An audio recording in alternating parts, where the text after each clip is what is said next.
Hello everyone! Magandang oras sa ating lahat. Welcome to my videos. Maraming salamat sa panonood at lalo na sa mga nag-subscribe. Thank you guys.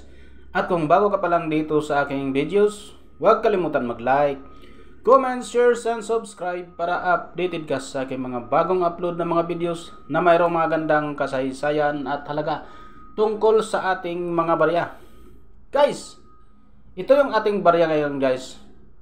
Ang mga common coins ng Pilipinas, ang 1 piso na 1972 at 1974. Alam mo na ba guys, ang baryang ito guys ay umabot na sa halagang 1,234,567 pesos.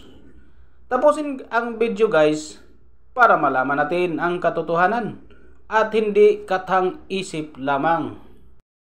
Guys, ang 1 piso 1972-1974 ay mga common coins lamang at ito ay nabibili lang sa halagang 2 pesos hanggang 3 pesos ang bawat isa. Kung isa ka guys na may hawak sa baryang ito ay huwag mag-alala dahil pwede mo namang ibenta sa halagang 1,234,567 pesos. Basta certified coins at may grado galing sa ating mga numismatist or numista trading company. Guys, ang pagbenta ng mga common coins ay hindi madali dahil dadaan pa yan guys sa masusing inspeksyon ang bawat isa.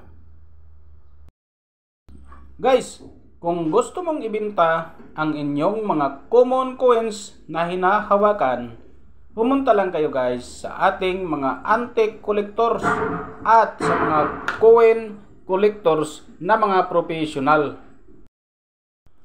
At ngayon guys, kung wala ka pang idea kung bakit umabot sa halagang 1,234,567 pesos ang 1 piso 1972 at 1974 na ito, ay subukan mong mag-research guys para aware ka sa mga sinasabi ko.